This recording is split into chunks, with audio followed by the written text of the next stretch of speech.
without fear before our enemies. We have sworn an oath to restore Biafra, or we die in the process. There will be no retreat and no surrender. If the option they give to us is to seek our restoration by violence, every living thing living in the zoo will be destroyed. All the animals will be destroyed. It's a promise and a pledge we're making to them. They must understand that we just don't...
Good evening, wonderful people, great Biafrans, wherever you are. This very day, the 11th day of May in the year of our Most High Elohim 2021, the time now exactly 2 minutes past 7 p.m. in the evening in the holy and blessed land of Biafra. I welcome each and every one of you. Good morning, good afternoon, good evening, and good night, regardless of where you're domiciled and you're listening to us this very day. My name is Mazi Nnamdi Kanu. I am the leader of IPOB all over the world, the indigenous people of Biafra. I am the director of Radio Biafra and Biafra Television. And by the grace, very special grace of the Most High, Elohim Adonai El Shaddai, a servant of the wonderful people of Biafra.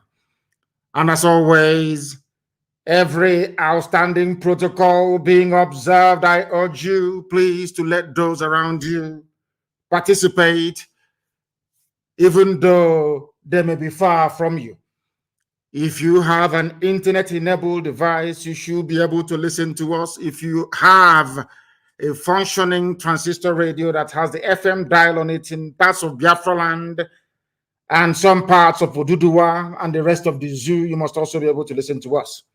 We are on satellite. We are on IPOB Community Radio app. We are on Radio Biafra. We are on TuneIn. We are on Simple Radio. We are on, just name it, we are there. We are also on YouTube, University of Radio Biafra. We are on Twitter. We are also on Instagram. People now prefer to listen to us via Instagram. A lot of people are flocking to that very platform. If you have not opened an Instagram account, try and do so.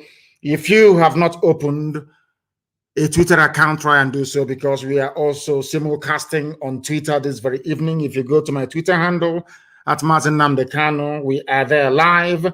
If you also go to Instagram at Mazi Nnamdi Kanu _official, we are also there live and direct. And heaven, as always, will bear us witness this evening as we preach this very gospel of redemption, a gospel of hope, and a gospel of renewal, a gospel of restoration, a gospel of enlightenment, that even for the very first time, because of what we are doing, Southern governors, for the first time in living memory that I can recall in the zoo, they met in Abuja, and I will be going through their communique very, very shortly. For the first time, they are gathering and finding a voice to make their demands heard by their masters in the North. When I say the North, I mean the Sharia North, not the Middle Belt. This is exactly what I expect Middle Belt governors to do as well. So we know that they are serious. And I believe that as time goes on, perhaps even the South may be able to incorporate the Middle Belt into their meetings, but that will be for another day. This very evening, we are going to pray as we are accustomed to doing here.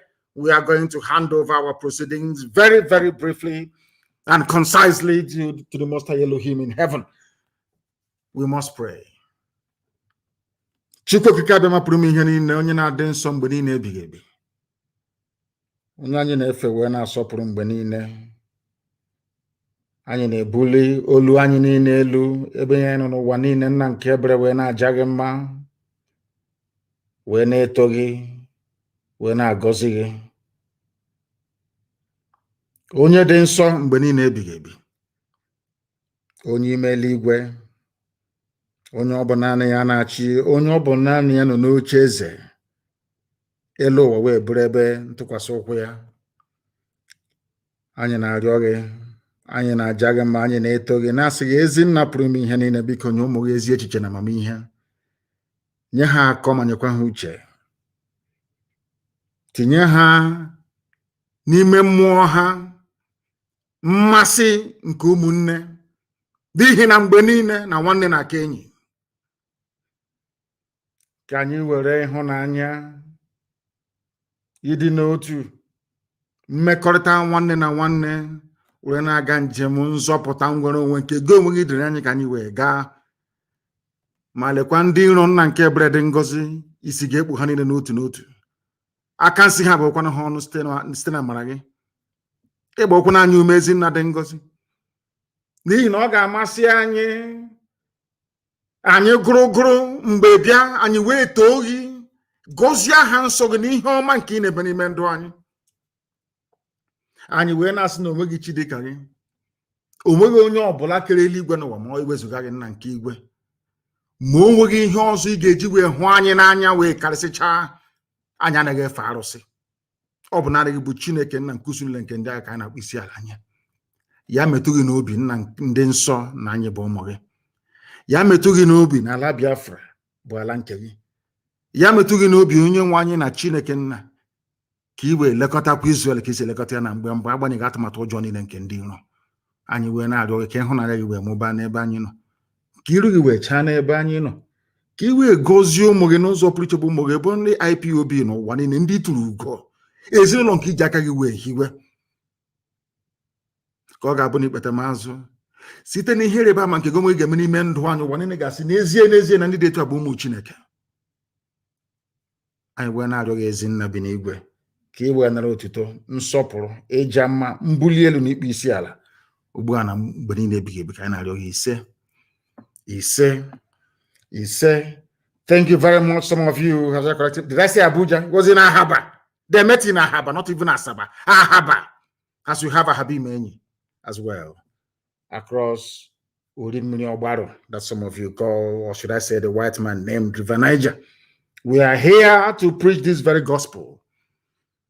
This very news broke very, very late. It wasn't my intention to cover it, but we are going to dwell on it very, very briefly before we proceed to the rest of the items we have for you this evening. For the very first time in living memory, the Southern governors met in Ahaba. The real name is Ahaba, A-H-A-B-A, not Asaba. They met in Ahaba under the auspices of governors of Southern Nigeria. This is the first time I don't know if they have ever met before. If they have met, please try and enlighten me. I'm not sure they have ever met before. And why did they meet? Because of the raging agitation in Biafra land and also in Oduduwa land. That was why they met. For people, there are some people that will be saying, oh, what? I'm sure that nobody is even talking about what have they achieved, what have they done. But I just want to remind you, should anybody ask you tomorrow morning what you have contributed towards the advancement of the betterment of the lives of the people on the ground, you say to them, courtesy of what I have been doing, the Southern governors have now met for the very first time. And I don't know if some of you read the article in Guardian earlier today. Guardian is even carried it. Do you know that there was a particular governor from so-called South that did not want to come? Do you know that Fulani Janjaweed gave one particular governor, Bob, the listening device, to enter into the meeting with? And I'm sure that people have guessed right. You know who that very individual is. Darling Mrs. Anyway, but love is good. We'll get to that later on. He's in love. You know, when you're in love with somebody, there's nothing you not do for that person. You know how love moves people. He is so in love with his new partner, his new spouse, the new husband, that they gave him listening device, a bug. Tambuwal gave him a bug, a listening device to smuggle into the meeting, so that the Fulani Janjaweed will be somewhere in Kaduna, in Abuja, and in Sokoto listening to the meeting because of love. And who can blame him? Hey, love and wanting to, love is very deep. Mrs. Tambuwal wanted to smuggle a listening device. Go, if you doubt me, go and read the article. It's in the Guardian newspaper today about this very meeting. They will tell you. But let me go. When people do something that is right, I commend them. If you do something that is wrong, we shred you, we condemn you, we bury you alive, if need be. Of course, with facts and figures. They met today, they deliberated amongst many issues that were tabled before them, or issues of concern that they felt they needed to address. And I'll read it for you very briefly. They affirmed that the peoples of Southern Nigeria remain committed. For the very first time, they're using the word, the peoples of Southern Nigeria, which means that all the nonsense being done by Tinubu and his cohorts is in vain. For the very first time, there has been affirmation that the South is actually one. Since 1914, this is the very first time that they are stating publicly in a communique that the South is one by the elected leaders, so to speak. For the purposes of our program this night, we may even call them leaders, because they did well. I must tell you the truth. Now, let us proceed. And before who brought them together in the first place? One is our agitation. Second is the unity and union, the bond between the East and the West. Between Biafra agitators and those agitating for Oduduwa. They have tried everything to break us. They could not break us. They had no alternative than to come together. Do you see what consistency does? This is the benefit of consistency. Once you're consistent in life, good things will come to you. And I also commend our Duduwa brothers this very day for their resilience and their consistency. That is why, for the first time in a meeting, in a place, you have governors from the east, you have governors from the west, Igbo governors, Yoruba governors, of course, together, saying something that makes sense for the first time in that I can even remember. The North, the Janjaweed will meet in Arawa House. They will take decision affecting the whole of the zoo, affecting everybody, and they ram it down your throat. You have to accept it. And where they found this courage, I have no idea. Maybe they are emulating what we are doing.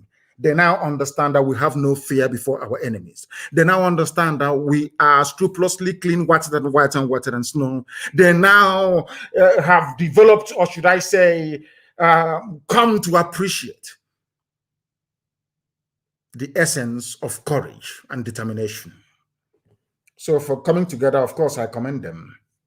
I do commend them because they have done very, very well.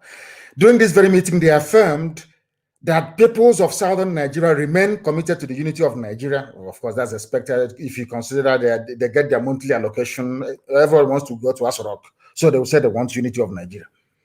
But they want unity of Nigeria on the basis of justice, fairness, equity, and oneness, and peaceful coexistence between and among these peoples with a focus on the attainment of shared goals for economic development and prosperity.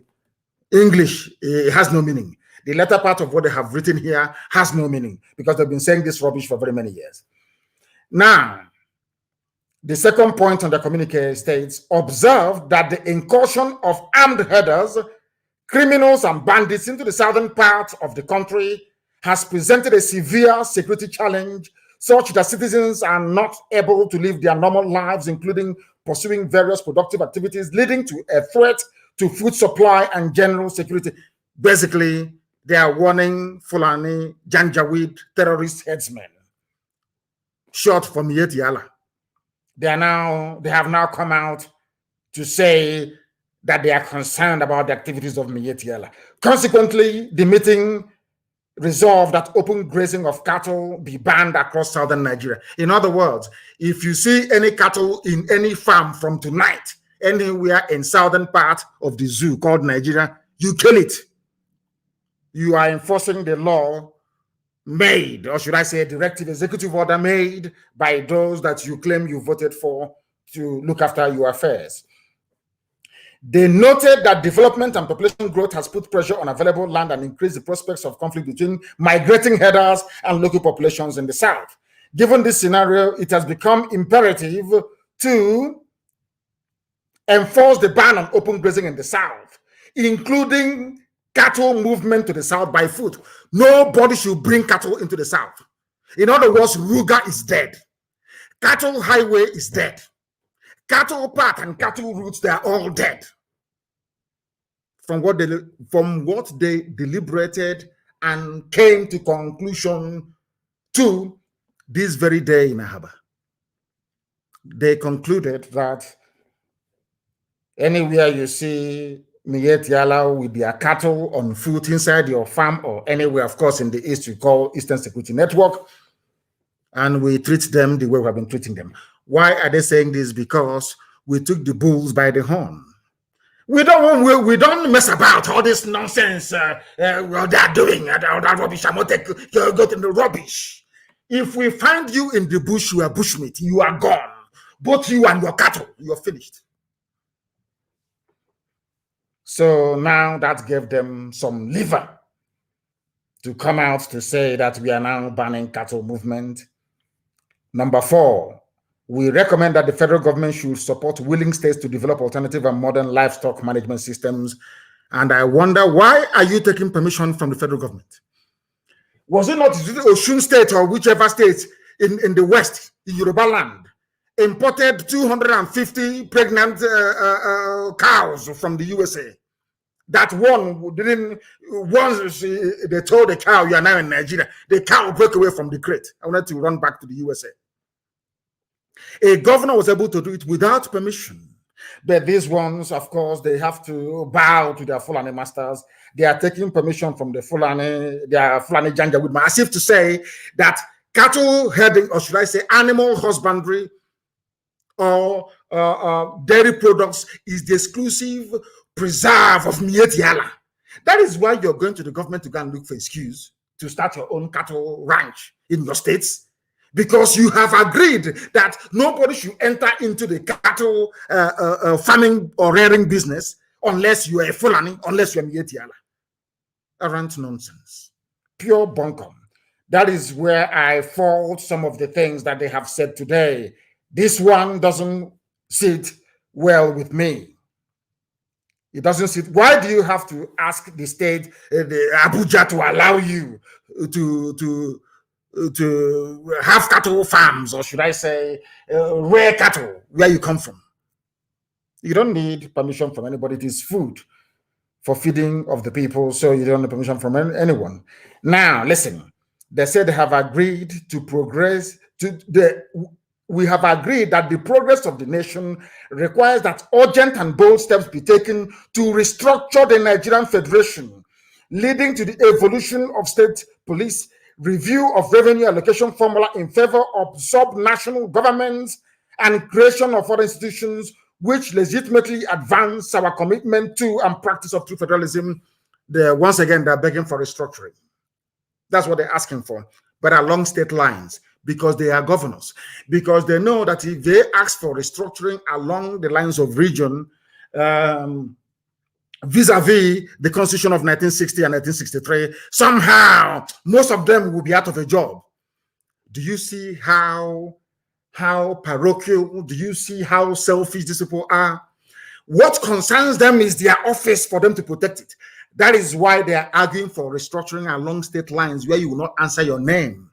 Where somebody can say, oh, I'm from Rivers State, that has no meaning. I'm from Delta State, that has no meaning. I'm from a state that is named after a river, no longer the people. Because they know that if we ethnicize the identity of people in the zoo, our eyes, or the eyes of everybody, will open at the same time. They don't want to ethnicize it. What they want to do is to go with these same artificial boundaries, the same thing that the white man did. That is what they want to recreate. They want the entrenchment of the state system in the zoo in order for them to remain relevant and valid in office.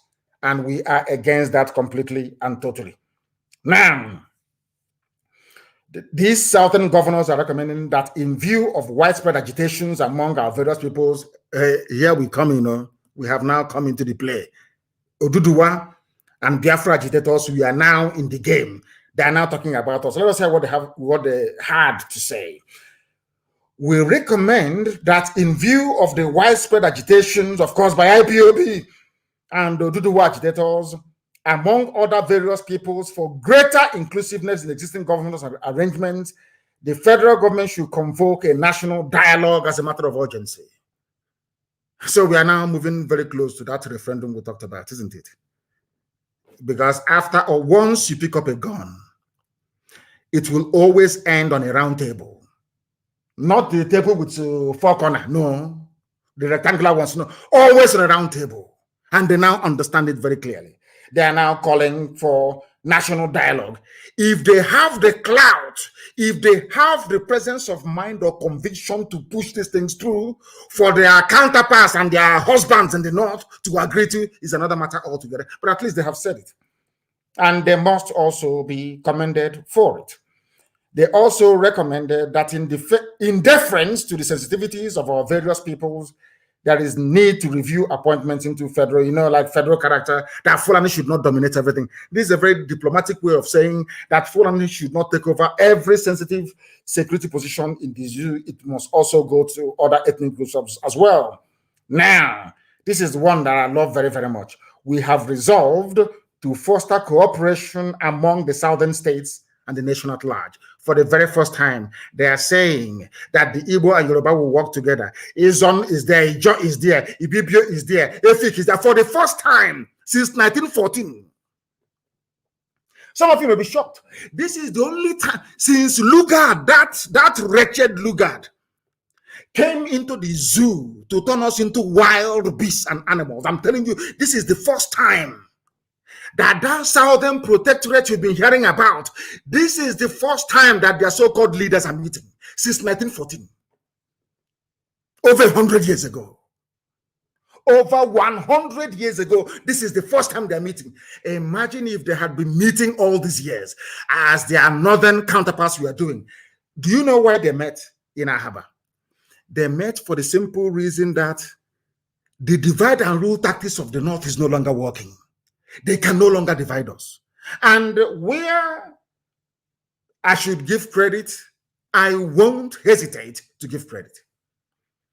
There's a group called Nsuko Mona, the ones that started this handshake across for us, because of course the boundary is not in Niger, it's in Igodomigodo. They started all this movement to try to unite the South. Nsuko Mona, they are called. They have been fighting for very many years. And I also give them credit because this is as a result of what they have been fighting for over the years. What Biafra and Oduduwa agitators did was to give impetus to this very thinking. That is why we are where we are today. For the first time since 1914, over a century ago, over 100 years ago, the leaders of the South are meeting to discuss something, should I say, issues of common interest. They have resolved now to cooperate. Let it not be that when your husband calls you now from the North, you start panicking and saying, I'm not part of it. I'm from the Southeast. I'm from South. I'm from Southwest. Once you maintain that united front, you are impregnable. Even if one stupid governor may be responding to what the husband is requesting from the North, once you are united and you're very, very strong, the Janjaweed will bow to you. These are the things you must understand and have that in mind. Now, they have expressed concern. This is where they now come to Radio Biafra. I want you to understand that this meeting today in Ahava is all about those that want freedom. And what we have been preaching on Radio Biafra for very many years, now it is sinking in. They pretend they don't listen, but everybody listens to what we have to say on this noble platform. I mean, absolutely everybody. They listen to us. And we are winning this very war of ideology and war of philosophy. Why am I saying this? The governors expressed concern on the continued gridlock on Oshodi Apapa Expressway, which we have been talking about now for years, and the chokehold it has exerted on the nation's economy, being the sole outlet from Apapa Wharf. The meeting therefore recommended the activation and establishment of ports in other states of the Federation to create new jobs and promote socioeconomic activities in the country. What I have been preaching for very many years, isn't it? When somebody, I was in the dungeon in DSS, somebody came to me and asked me, what would you like to see done? And I said to them that you must open the seaport in Warri, open the seaport in Iguacha that the white man named Port Harcourt, open the seaport in Calabar, and allow Onitsha River Port to function. In fact, you can even go as far as building another one in Lokoja as well. I wrote these things down and I gave it to the federal government of Nigeria. When the Eastern governors called us for a meeting, I went to Eastern governors and I gave them the same thing. I never asked them for any money. I didn't ask them for anything. I didn't ask them to make my life better, to buy me a helicopter, or to buy me a private jet, or to open an account for me in the Cayman Islands, stuffed with dollars. No, I asked them. I said to them that our people need employment. I said to them, go, the railways they're building in Nigeria today was my recommendation when I was in detention. I said to them, I'll give you this sound economic advice for free. But of course, they misused it. I said to them, if you go to everything I've been preaching for the past, I don't know if it's 7 or 8 years, it is there. Now, for the first time, they have agreed. They have come together to agree that Warri Seaport should be opened. Calabar Seaport should be opened. Iguacha, that they call Port Harcourt Seaport, should be opened as well. Now, do you understand it? Or I want all the intellectuals to understand how far we have gone. We always win. I said to all of you, in the end, we win. Just remain consistent. Do not waver. Do not move to the right or to the left. Remain where you are on the path of truth, justice, and honesty. Eventually, your ideas will prevail. And today it has prevailed. They are now asking for the creation of jobs and the promotion of socio-economic activities in the southern part of the damnable Zoological Republic. The meeting expressed concern on the economic implications of another lockdown on the country. Now they know. They now know. This is what I want to talk about this evening. Before this very news or communique was issued by the governors of the South, they are locking everybody down to stifle the economy, to move, harden the terrorists into the South, to commence the final onslaught, the final phase of the Islamization agenda of the Sokoto Caliphate. It's nothing to do with COVID. Absolutely nothing to do with COVID. They want to bring these people down to our land to commence the final onslaught before 2022, when they had hoped to overrun every inch of territory in the South on their path to the full Islamization of the damnable contraption we know as Nigeria. They do not want another lockdown, and therefore suggested greater coordination and cooperation between federal and state governments in evolving strategies for dealing with the pandemic. In other words, no, Yusuf Abubakar Mohammed cannot sit in Aso Rock anymore and issue directives saying, oh, we are in a lockdown. And what stupid lockdown? The Fulanis are using it to stifle us. Whereas the borders are open in the north. Oh. They can bring in rice, they can export cement, they can cooperate with their Niger Republic brothers and sisters and cousins. But in the South, they say no movement, lockdown. They want to stifle us economically, because if you don't have money, there is no way you can lobby the world, there is no way you can buy weapons, there is no way you can exert any measure of influence. They want to be the ones handling the money alone. That is what they are planning to do. But I'm glad that the southern governors have come to their senses, or have realized that eventually, or at last, they must rise up to say something about this stupid, ridiculous lockdown that the Janjaweed Caliphate is proposing. Now, they express very grave concern on the security challenge currently plaguing the nation, and strongly urge that Yusuf come and address also southern governors. That thing I've been preaching. How can you have a country where the president doesn't talk to you? Is that possible?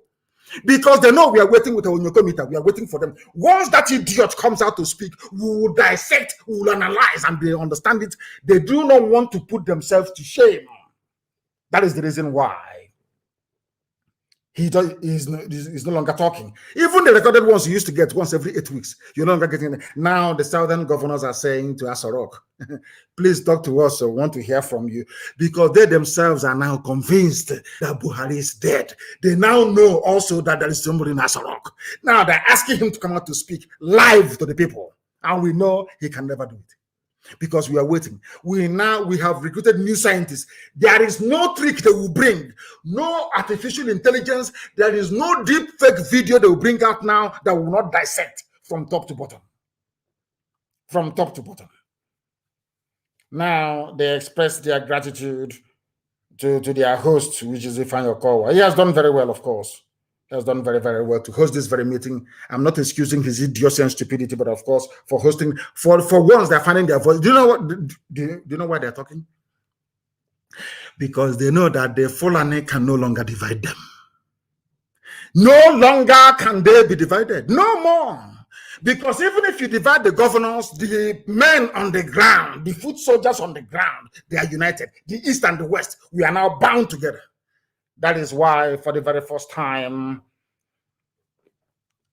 in over 100 years, the South is reasserting its identity. Because the North will always come and say, we are the North. This is a minority of them from the Sharia region.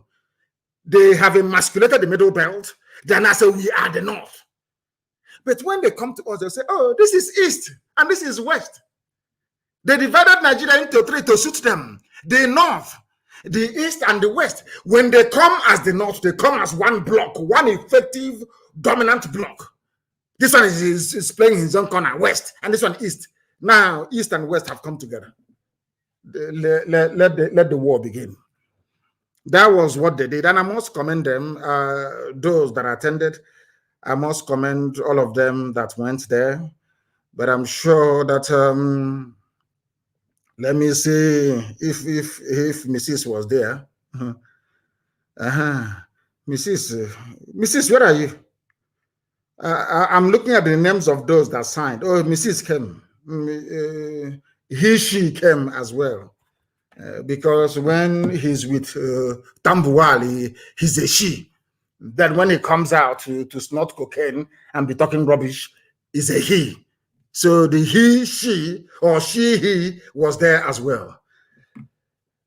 Now we must preach. That was what they deliberated upon today. And we must understand this. One of the things they discussed was the lockdown. The lockdown declared yesterday by the federal government of the Zoological Republic. That people, Mrs. was there. People, of course, Mrs. After that, now maybe tonight she's briefing husband Tambuwal. You know what lovers do? Love is sweet. Oh. Have you seen their picture? How they are serenade? Hi. In fact, I said to my wife today that we need to try this type of pose and picture. It's so nice. We are going to do it very, very, very, very shortly. We are going to pose like that as well. Did you see Wike and Tambuwal? Hey, it's as if they just fell in love only last week. Such beautiful, beautiful picture. I liked it so much. I liked it so much that I had to comment on it. So beautiful. You can see, you know, when people are in love, there is nothing sweeter than love. And now, you know, that first 2 or 3 months, or maybe they're doing their own anniversary now. You can see how happy they are. And I wish them well, honestly. I wish she, he, and him well. They should live happily ever after. The lockdown declared yesterday by the damnable Zoological Republic is a ploy for terrorists to come into our land. Therefore, we are not going to obey this lockdown, and I'm asking all Biafrans, everybody in Biafran territories, do not obey this lockdown. Let him come out and announce it himself. Garba Shehu and the entire Fulani cabal cannot be sitting down and writing garbage all the time for us to be adhering to. BVN, NIN, and all this rubbish. Let that dummy inside that rock come out and address the people to say to people, this is the reason why we are doing this. On a live televised address to the people. Not all that recorded mumbo, that rubbish that they throw out from time to time. Something as monumental as restricting people's movement is being announced by the press secretary to the government. So it's an insult to all of you if you don't know, let me tell you. It's an insult to all of you that still believe in your Zoological Republic. Come out and address people. And I'm asking all Biafrans, do not obey this latest phase of lockdown. The reason being that they want to use the dead of the night to move their fighters into our forests because we have defeated their foot soldiers. Mietiala, we have defeated them. They now want to use the cover of the night. You will see them only Fulani people with their police and army and escort for that matter, moving men and materials down to the south. We must resist this stupid lockdown. It is not going to hold in Biafra land. And I must also say, because they also announced today that now that they're rolling out a new security, whatever rubbish for their southeast and their south. To me, it is Biafra. I am warning every coordinator, do not sleep in your house starting from tonight. All coordinators and deputy coordinators, look for somewhere to go to. We are in the trenches right now. We are about to experience freedom fighting, what it's like. It is not comfortable. It is not rosy at all. Do not sleep at home. Do not sleep at home. Change your phone numbers. Even change the phone itself. Or else they'll be able. Now, DSS is finding it difficult to track people because we are making their life a misery as well, and they understand. We are waiting for them. Their own turn is coming. And when it comes, I am sure that all of you will approve of it. They say that Buhari, whoever they're calling Buhari, we don't know. Of course, we know him to be Yusuf Abubakar Mohammed. They have announced fresh security measures to tackle insecurity in the Southeast. And I'm asking them this very simple question. Have you ever heard them before? Despite the progress being made by Boko Haram, ISIS in West Africa, Al-Qaeda in the Maghreb, Ansuri, or whatever they call it, Miyet Yala, terrorist group, and all the rest of them. Have you ever heard them say we are rolling out new security measures for the Northwest or the Northeast or North Central, where the Fulanis are pillaging and killing every blessed day? The answer is no. But now Buhari approves fresh security measures to tackle insecurity in Southeast and South-South. In other words, I told you that they're going to come. You know, Fulani has this very stupid and senseless pride in them. I know that their pride won't allow them. They must come. And remember, I will keep reminding you of this every blessed day.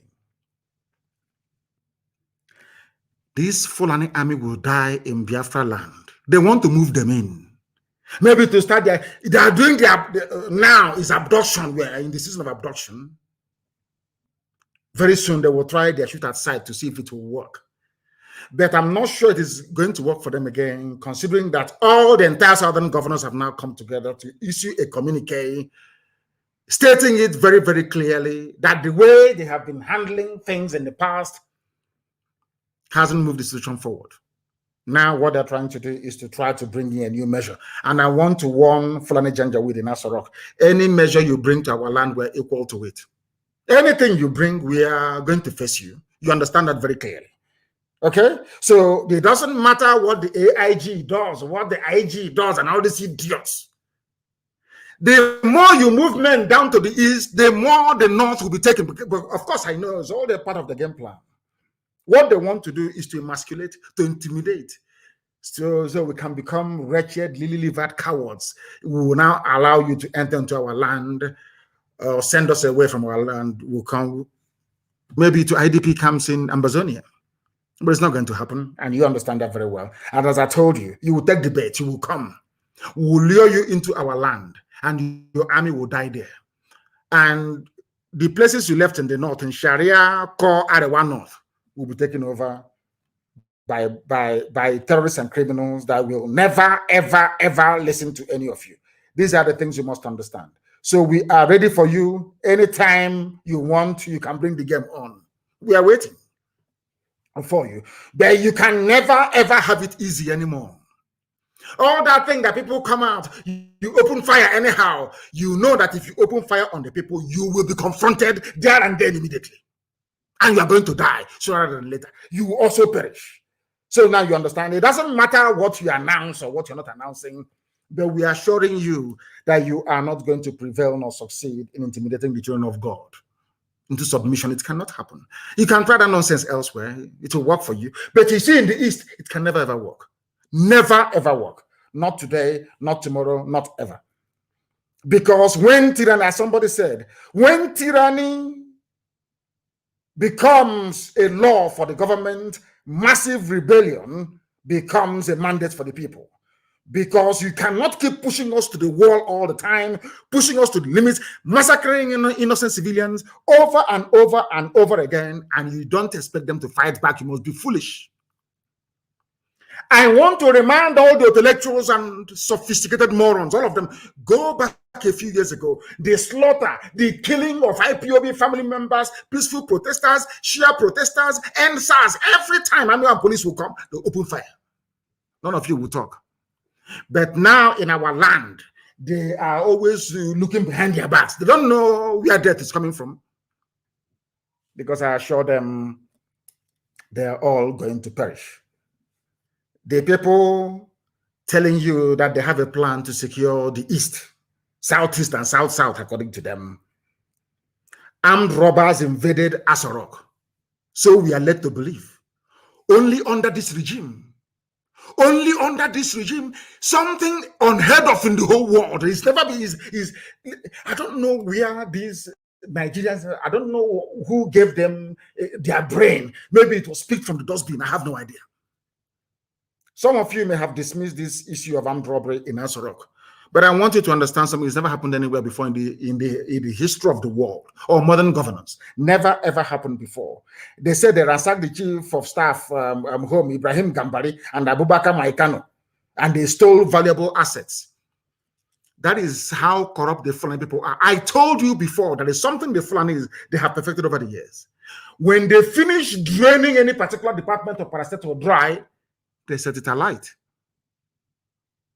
to destroy every incriminating evidence.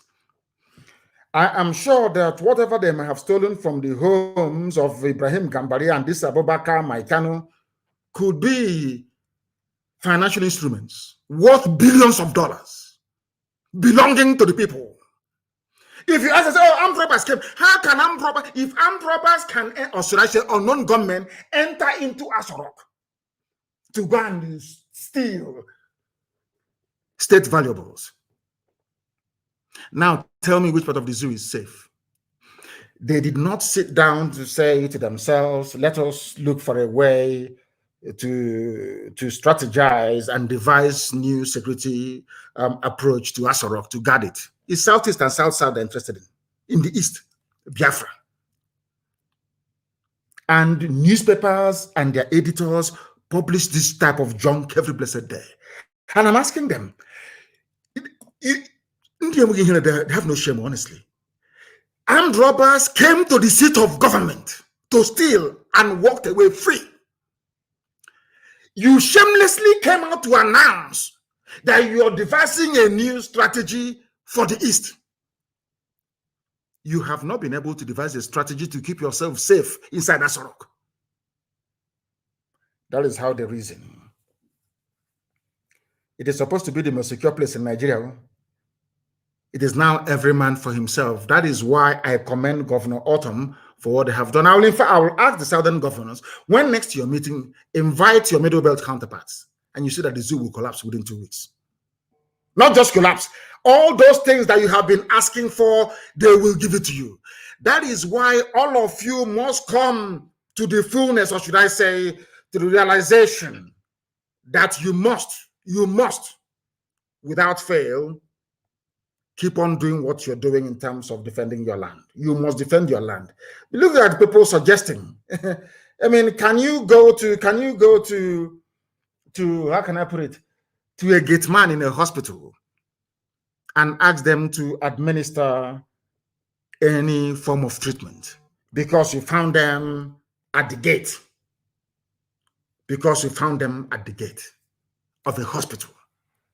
These people, they're like gate men in a hospital. You are prescribing a remedy that you cannot even yourself inculcate into the plan to keep your own self safe.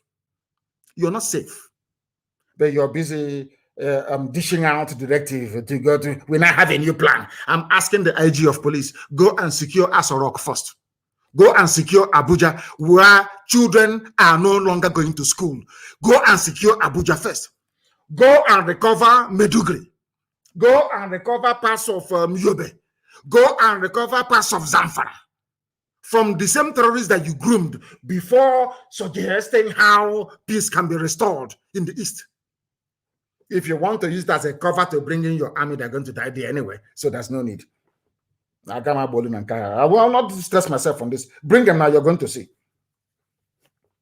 And I want to warn our Oduduwa brothers, and I made it very clear to the activists last night, that the Fulanis imported a lorry load of arms and ammunition, and the containers were being escorted by the military last night, and they offloaded this very consignment somewhere in Oshodi.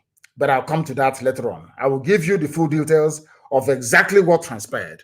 And that was why Tinubu said that we had planned to bomb Lagos, something that is undoable in 1 billion years. In 1 billion years. They think we are very good students of contemporary history. We know the history of the war. I know personally how people from the West viewed the move by Biafran army to go and capture the seat of power or to neutralize them. It wasn't even an army of conquest to conquer Yoruba people, of course not. It was heading straight to Dodan Barracks in those days to go and neutralize them.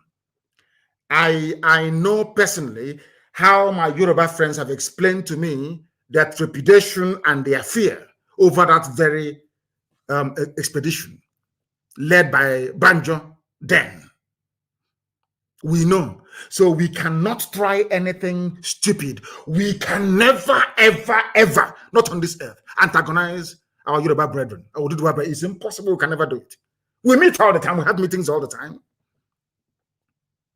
So how can we? Are you telling me that all those gallant men in OPC, all those gallant men all over Yoruba land, they cannot do any work? If we agree that they should go and start, disturbing those who are disturbing them, they have more than enough men to do it. More than enough to do it. We don't have to go there. But they lied as usual, as they always do. As they always do. As they always do. But in the north, what is happening? Some of you must be aware of what DSS is doing in and around Abuja. And do you also know that DSS, they also get a cut of the ransom? Are you aware of that? Do you know that the DSS or SSS, they should be properly referred to, do you know that they get a share from bandits? So Fulani people are not even happy owning all the oil wells, controlling the Ministry of Finance, controlling Asura, controlling almost everybody, controlling the defense budget. How many of you here are aware that the daughter of Abba Kyari is the one responsible for all Nigeria's investment abroad? It's called sovereign wealth. Investment in stock markets all over the world is the daughter of Abba Kyari. They control everything. Federal inland revenue, every source of finance. Finance minister is always Fulani. Even when you plant your joro, or you plant maize, or you plant cabbage or carrot, the same Fulani terrorists will come and destroy it, use it to feed their cattle, and kidnap you in the process. Even that little money you have made by selling maize or yam or cabbage or watermelon, you now use it to pay the same Fulani to release your child, release your father, or release your mother back to you safely. Do you see what is happening? And you'll be astonished. I don't know why the mainstream media in the zoo doesn't want to give this very particular piece of news the coverage that it deserves. How we receive weapons from DSS agents and share the gains by Fulani bandits, Fulani terrorists. DSS that is busy abducting people. Oh, they want us to go into kidnapping and armed robbery as well. That's what they want. So we can start sharing the money. Okay, that's what they're looking for. They are, as I'm speaking to them, they are now in Aba and everywhere, claiming they are implementing security strategy. But the same DSS, I don't know why their National Assembly, I have no idea why these people should not be investigated, prosecuted, and shut down. DSS.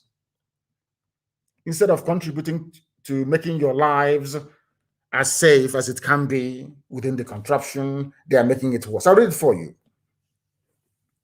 They told a German television, Deutsche Welle, in a recent report that they borrow money from DSS agents. And who are the people in charge of DSS? Fulani. Who are the people borrowing guns and ammunition from DSS? Fulani terrorists. That is why the South must understand they are all in this whole thing together. They're all in it together. As the security is worsening in Nigeria, armed bandits terrorizing different parts of the country have made a startling revelation to the German, I think it is the flagship media in Germany, Deutsche Welle, that they have been receiving weapons from operatives of DSS. You see their DSS, you see them with their uniform DSS. They are worse than bandits. These are hardened criminals, and none of them are Fulani. Very, very sadly. The criminals told Deutsche Welle in a recent report that they borrow weapons from the state agents and then go to work to share the ill-gotten gains together. They go, you pay ransom, they go to school. Now I know the reason why they keep sending that terrorist Sheikh Gumi to go and negotiate. They know where they are. DSS will not go and get them or mount a rescue operation to release those who have been kidnapped. Instead, they're waiting for you to pay the ransom. They will tell Sheikh Gumi, tell them to pay, tell them to pay. It's dicey. Operationally, it's not difficult. The terrain is, there's a valley, there is a hill. Talking rubbish. Then you give that 100 million naira ransom to the bandits. DSS will collect their own cut, maybe take their guns or say, oh, boys, well done, in the same one Nigeria. In the same one Nigeria. Now the world knows because Deutsche Welle carried it. That thing we have been saying for years, that all the Fulani cabal that are in it together, every Fulani person in any sensible position in government is part of this very grand conspiracy to overwhelm all of you. If you don't submit to their will willingly, they will use every tactics, including terror, to get it from you. Now the whole world knows, including the government of the USA, the EU, the UK, Japan, Russia, China, everyone now is fully aware of the fact that Nigerian security forces are the ones fueling insecurity for financial benefits. It is here in the news. Go and Google it. It is very clear. Insecurity, how we receive weapons from DSS agents and share the gains. These are Fulani people, perhaps from Timbuktu, telling Deutsche Welle. And all of you are there shouting one Nigeria, making the Janjaweed feel that you need them, whereas they are the ones that need us to survive. I have asked you this thing before. Go and read the amalgamation document. Lugard made it very, very clear. The reason why we are amalgamating the North and the South is because the North is poor. They have nothing. Till today, they still have nothing. These are the things you must bear in mind. The time we are live and direct, for those who are peddling, I'll come to that thief, Bola made it Tinubu later on, to those writing junk that Interpol is looking for Nnamdi Kanu. He fled from London. The time now is 7:55, live. Interpol, they know where I am. Everybody knows. If you want to know, you will know. These people are stupid. Cheap gutter propaganda. That was how you managed to put the late dead Buhari in office, by writing junk and lying. You don't know we are IPOB. We are very, very formidable. You don't understand that? We are highly, highly formidable. You must understand it. You must understand it. I don't blame the Fulani Janjaweed. I blame those from the South. Let us believe that after this meeting today, that the Southern leaders, so to speak, or the governors in their various capacities, will now have the need to be meeting more regularly to articulate a common position and stand when it comes to the issue of governance within the damnable zoological republic. Because all of you planning to come and conduct security, whatever rubbish in the East, all of you against the agitation to break up Nigeria. I want to also remind all of you that there was a time when the Fulani Janjaweed Caliphate inspired the northern peasants to rebel and revolt against the Nigerian state. They threatened secession. During that very period, the British government did not send their armies to go and kill all of them. Instead, it was Dr. Azikiwe. I don't want to say his first name because I share the same first name with him and it irritates me. It was Dr. Azikiwe that appealed to the Fulani Janjaweed not to secede from Nigeria in 1953. So when you hear a Malam, when you hear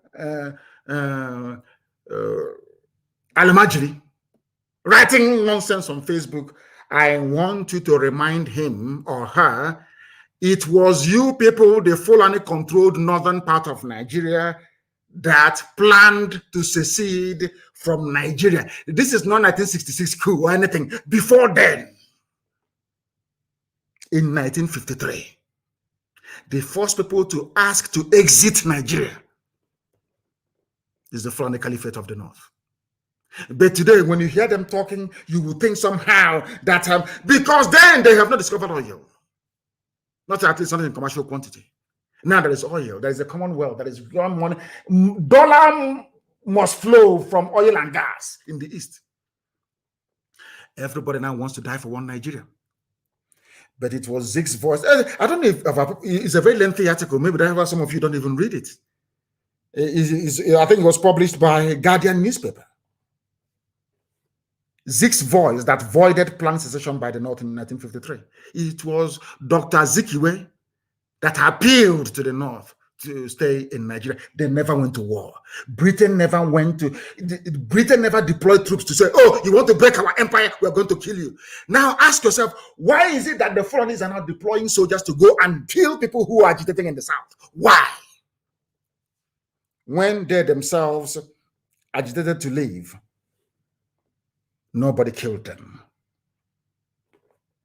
In 1953, when northern Nigeria were beginning to consider secession from the Nigerian colony, that would soon be a nation, Dr. Azikiwe gave a speech before the caucus of his political party, the National Council of Nigeria and the Cameroons, in Yaba, Lagos, Nigeria, on May 12th, 1953. Tomorrow will be the anniversary of this. That speech, while not disallowing secession, suggested that there would be grave consequences if the northern region became independent from the nation that was soon to emerge. Zeke did not threaten anybody. The British people who were in control of the zoo that they themselves created did not send any army to go and quell the secession. That is the reason why they banned history in your schools.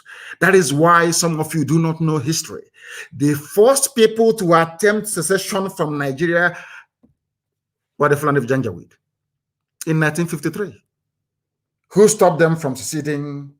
An Igbo man. Very, very sad indeed. You know, somehow it's either that God wants to destroy us or we want to bring calamity upon ourselves all the time. Can you imagine what the lives of ordinary people would have been like had Zeke not intervened to persuade the northern Fulani Caliphate to remain within one Nigeria? There is something you need to understand very, very clearly. Nnamdi Azikiwe said the North will suffer because the North had nothing. Absolutely nothing. Their so-called granite pyramid were not... It's not a pyramid at all. They built plank scaffolding and piled 2 bags of granite on top of each other to give you the impression that they have granite when they had nothing. Absolutely nothing. Go and check it and do your own research. Zeke was begging them because Zeke himself grew up in the North. Zeke said, I was born and I grew up in Zungeru. Please don't go away. If you go away, you have nothing. You're going to suffer. You're going to be impoverished. And they listened and they remained in one Nigeria. And now the tables have turned. And what are they doing to those who are agitating to leave? The zoo that the Britain created. They are killing them. They are maiming them. They are shooting them aside. Whereas it is these same northerners that first floated the idea of secession. I hope it is becoming very, very clear for everybody.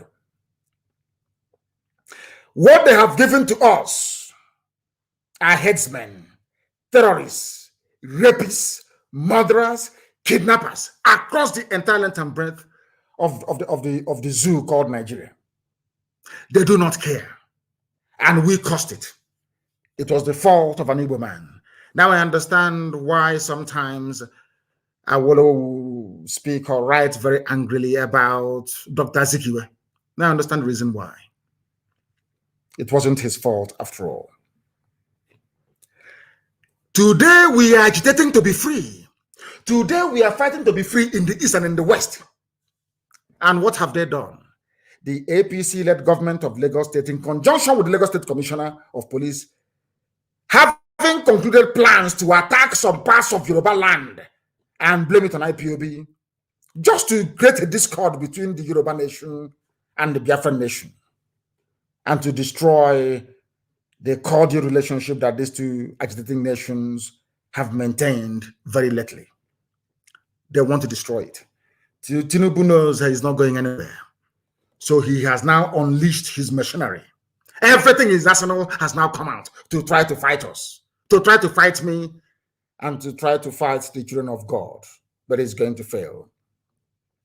I want the world to know tonight that Tinubu will later pay hoodlums, because that's how they behave in Lagos, to attack some parts of that very city, so they can later accuse IPOB of masterminding the attacks.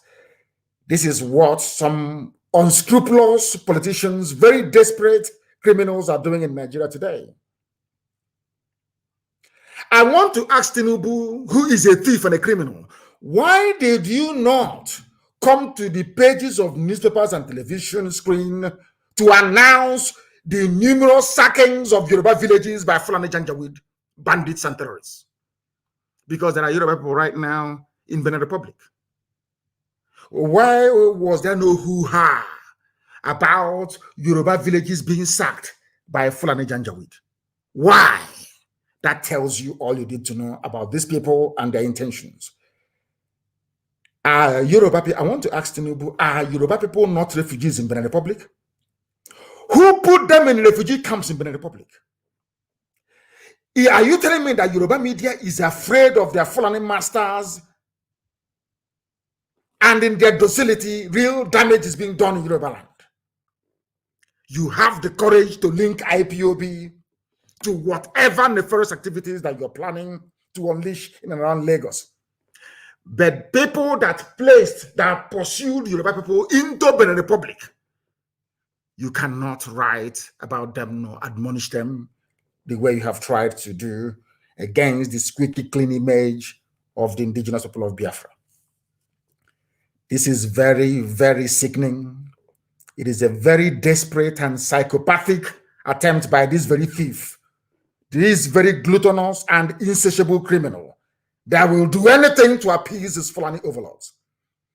The same man that introduced ethnicity and tribe into the NSAS protest, along with the same corrupt and satanic Yoruba media. They thought they were going to succeed. They tried it yesterday and it failed. Only one tweet, I tweeted, only one. The whole thing collapsed. And of course, when they were pursuing Yoruba Oduduwa activists and agitators to ask them, what do you have to say? IPOB is going to bomb Lagos. What do you have to say? They said it's a lie. Go and ask their journalists. All the people they call, all the heavyweights, frontliners in Yoruba land, they called all of them yesterday to condemn IPOB. They said, no, IPOB cannot do such. Nobody, in fact, from the South can do such a thing. It's impossible. They were disappointed. One tweet would destroy all their lies. That was why they came up with another one today. You know, they think if they keep writing all this junk, somehow they'll demoralize us. We'll say, oh, things are no longer going the way that we want it to go. When that one failed yesterday, they come up with the nonsense today. Nnamdi Kanu ran away from London. He's wanted by Interpol. I have been telling you I want to go to court, international court, where the whole world, in fact, by the time we finish with that very legal process, if they see a Nigerian anywhere, they will spit in their useless faces. I'm telling the truth. If you don't know, let me make you understand. The same man who brought ethnicity into NSAS, they think, I told you, I warned all of you before. You know, that is why when people call themselves, oh, I'm a prophet, and now they say, I say you're a fool. I told you they will try ethnicity. They will try the use of force. It won't work. They will try ethnicity. It's not going to work. They are going to try religion. Those three things are in play in the zoo at all times. Those are the dynamics that determines where the wind blows in terms of political patronage and reward in the zoo called Nigeria. It was Igbo that said it was going to flush out Fulani killers from the bushes of Yoruba land. And barely 12 hours afterwards, IPOB is now planning an attack on Lagos. I am aware of the hatred directed towards Biafrans, I'm sure of that. But the mistakes of the past I will not repeat. The mistakes of Nzogo, that is why I'm against anybody toppling this Fulani Janjaweed government by force. I am an opponent of coup. I hate coups, I can't stand them. Allow the people to revolt. The people should revolt. If there is any conscience in the zoo called Nigeria, June 12th, come June 12th, everybody must rise up. I want every ethnic group in Nigeria to deal with their own issues. That is why we cannot interfere in the issues raging in Yoruba land. And I wholeheartedly trust our Yoruba brothers, our brethren who are fighting for their freedom, I am begging all of you, please descend on these, your criminals, as we are descending on ours, and do it very, very quickly, because they are making your lives a misery. That second-class Muslim, PC, police commissioner in Lagos State, he's a Yoruba Muslim, but he cannot lead the Jumat prayers in the north. Go and ask him, if in any mosque, even the mosque you have in Yoruba land, if a Fulani boy of 10 years walks into the mosque, he will lead the prayers. I want to ask this Lagos police commissioner, his name is Hakim, somebody. You were an ADC at the camp to Tinubu. Now you're a police commissioner. You think that all those Igbo lifestyle in Lagos can wash indeed. You don't know you're meeting IPOB? Nobody warned you, nobody told you. Do you think we're a pushover? You think that one stupid, ridiculous, misleading headline in the evening can shake us and we start panicking? You are in for a shock and a surprise, I'm telling you. You are a Muslim, you're a Yoruba Muslim. In Abuja, you cannot lead prayers in a mosque in Abuja when a 10-year-old Fulani boy is around. Even if there's no Fulani boy, a Hausa boy will lead that very prayer. You are a second-class citizen to them. You cannot lead a simple Juma prayer in any mosque that has a 10-year-old Muslim boy in it. But you're busy disgracing yourselves on the streets of Lagos by mouthing your usual garbage and rubbish all the time.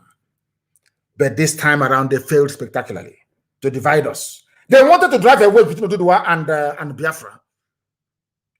But the era of divide and rule is gone because Yoruba youths have understood that their politicians are evil, that their tactics is to keep them in bondage. Talking about one Nigeria, amassing wealth and fortune for yourselves, while the rest of the population are busy dying in vain.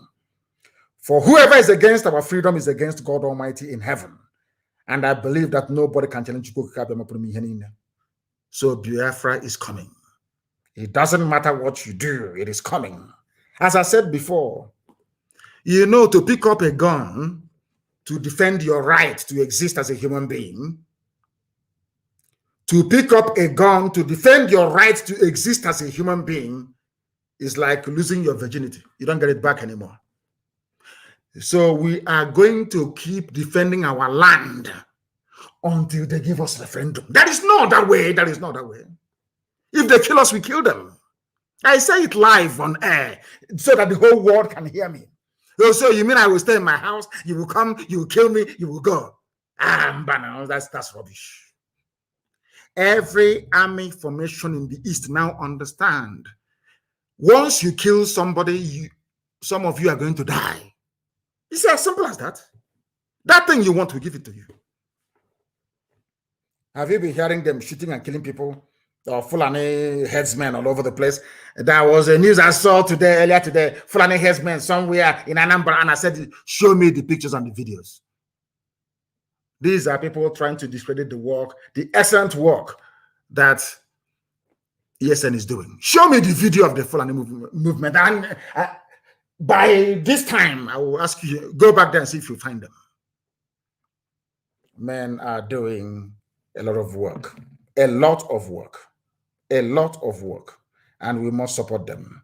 Anybody coming to our land thinking you are going to kill people, then you are grossly mistaken. And this very foolish, let me tell you that they are all in it together. I don't want to say anything about Yoruba Muslims because I know that they are more urbane, more sophisticated, more enlightened, and more progressive in their outlook and their thinking.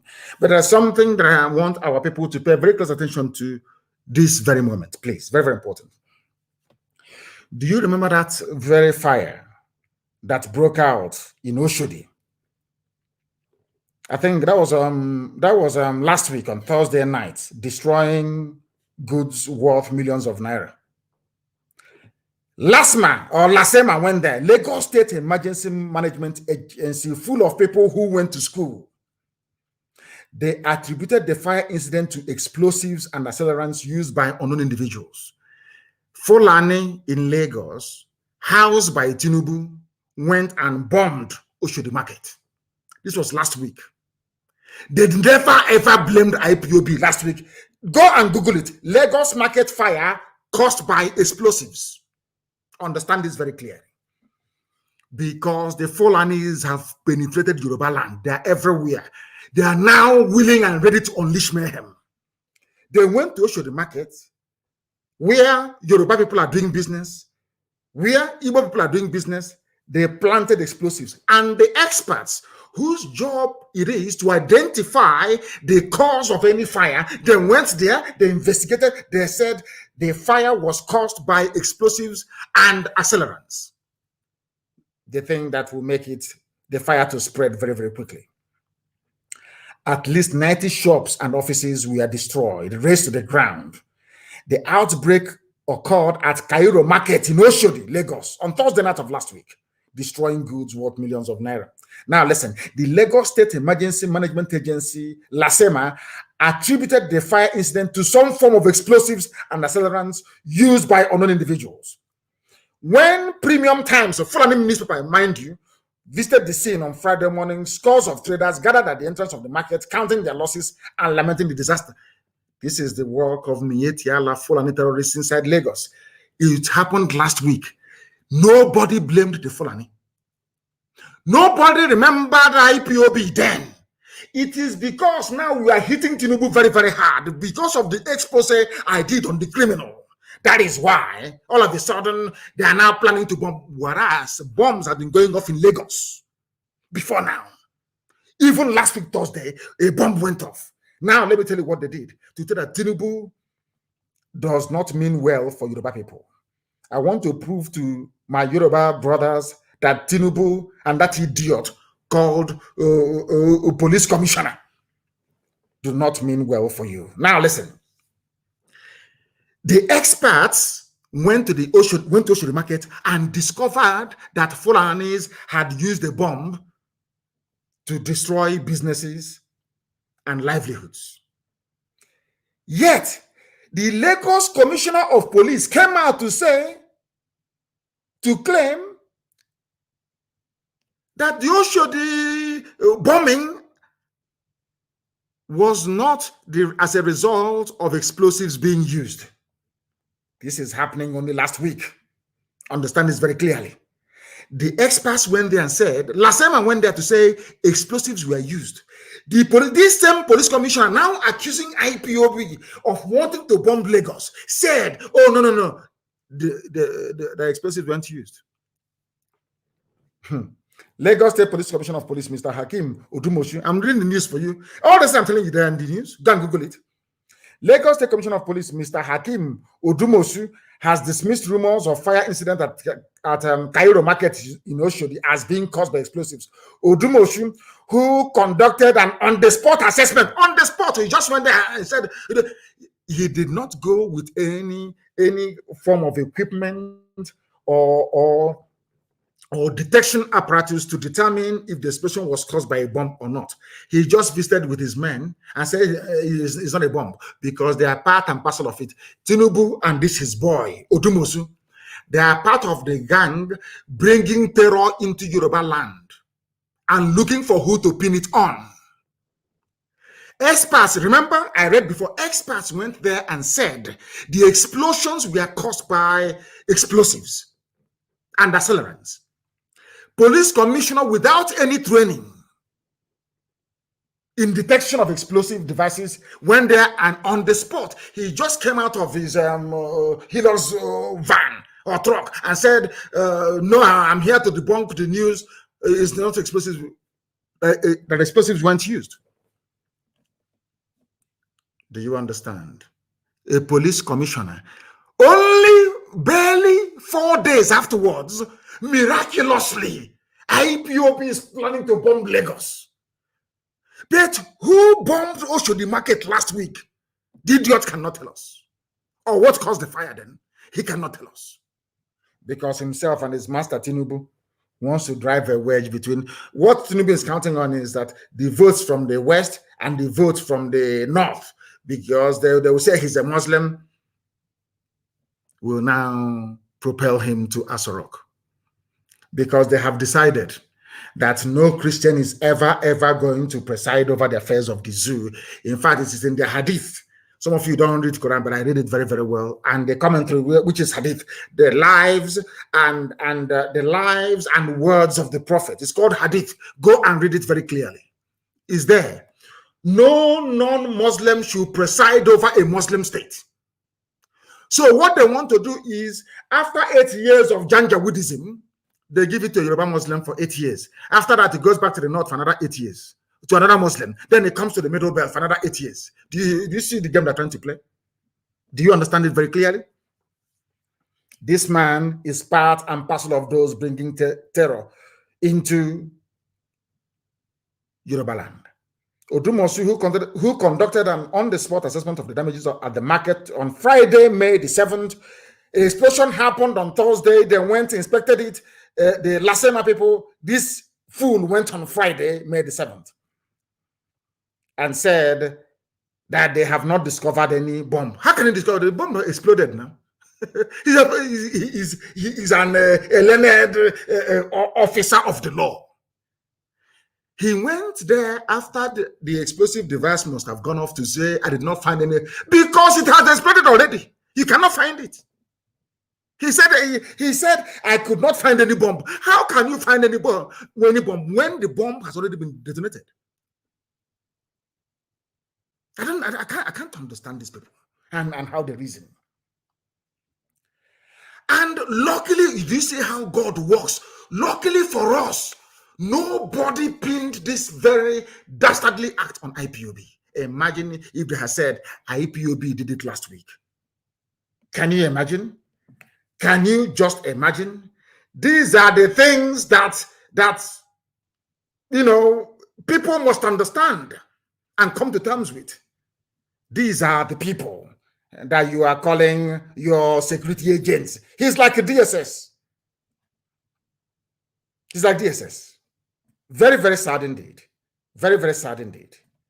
Very sad indeed. That is how the zoo works for you. Imagine if they had pinned it on IPOB last week. Imagine what would have happened. Imagine what would have happened. By now, there'll be destruction of goods and services. Some people who are not aware of their plans will begin to think that somehow IPOB is behind it. Do you see how God works for his children? Explosion happened. Experts came and said a bomb was used.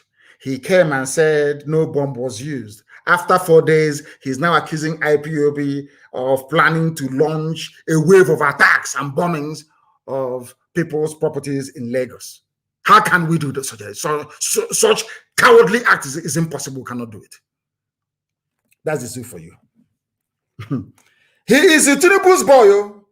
Tinubu thinks that he can damage our reputation, stop what we are trying to accomplish by setting our people free and walk cozily, or should I say, majestically into Asorok as a president of the zoo. I am very happy that, their stupid and idiotic utterances are now cementing the bond between the Yoruba people and the people of Biafra. We now know who our common enemies are. They are part of those that call themselves the elite in the south, and of course, they are Fulani henchmen, the Janjaweed in Abuja and elsewhere in the Sharia core Arewa North. Their divide and rule tactics will not work again. This is 2021 and not 1967. Elohim have determined that we are going our separate ways, and that's what we're going to do. Maybe sometime in the future, our people may come together to be in one country. But not for now. We must go our separate ways. And that's what we want them to understand. We want them to understand this. And I'm sure that it is now beginning to sink in. It is now beginning to sink in. This very man, very sad indeed. Very sad indeed. What Tinubu is doing is highly regrettable and extremely sad. Highly regrettable and sad. I'm happy today that my Yoruba brethren know who the common enemy is. People in Yoruba land are wiser today. The idea of using ethnic sentiment to bring hatred is gone. I cannot recall any Igbo person or group in history having killed a Yoruba person for whatever reason, but the Fulani Janjaweed, with their brainwashed Hausa peasants, are the ones killing people. But these days, the Hausa people are clean, to be honest with you. I exonerate them. Nobody wants to address the issues on the ground. Who bombed Oshodi market last week? They want to apportion blame. They are planning to attack Yoruba assets in Lagos and say it is IPOB members that did it, just to bring their divide and rule tactics into our agitation for freedom, thereby dividing us. But they cannot divide us. I am telling Bola Ahmed Tinubu, you're a thief and a criminal. I will do a program for you. Not yet. Not all those documentary Booty Lion or Booty Long. I'm going to your life on air. I will destroy you completely. I'm waiting for you. I will destroy you. All those media houses you're paying, one idiot called The Wheel. I don't know who is The Wheel, all those nonsense. I'm going to catch all of you. I will destroy all of you one after the other. I will decimate you. By the time I finish with you, Tinubu, you can no longer come outside. Ask the Sadikin Fulani of Imo State. Hope Uzodinma, can he come outside? He cannot come outside anymore. He can never be forgiven in this life. Never ever be forgiven. I will deal with you, Bola Ahmed Tinubu, and this idiotic police commissioner, Hakim, whatever your name is. In your next life, you'll be afraid of IPOB. You don't know who we are. You want to go back to your old, dark, evil, wicked ways. We are not going to have it. Lagos is not Biafra land. Lagos belongs to Duduwa, is a Duduwa land. IPOB cannot attack Lagos. We are not a terrorist group, for information. Lying against IPOB is in vain. That was how you lied during NSAS, because you want your money to be flowing. I felt very, very sad and sorry for those that bought into your ethnic jingoism and all that rubbish. You want to try, because it worked during NSAS. You think it's going to work again. People are now wiser. People are now wiser. And I remember that Alhaji Mrs. Medinat Oladimeji wrote very movingly about some of your sophisticated morons in the West. It's not my job. It's for you people to deal with them at the appropriate time. But anybody who rears his ugly head or her ugly head to try to disparage what we are doing, you get it from me. Tinubu, you're finished. You can never smell us rock. You are gone. I will do program for you every two days. Any day you come out to announce that you're going to play, I will decimate you.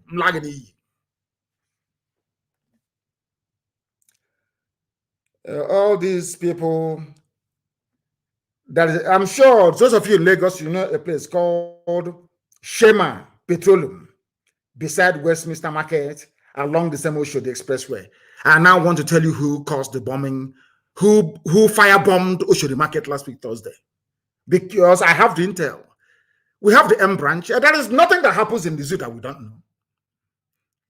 As I told those of them, somebody to tell that useless Uzodinma, the Sadikin Fulani, Supreme Court Administrator of Imo State.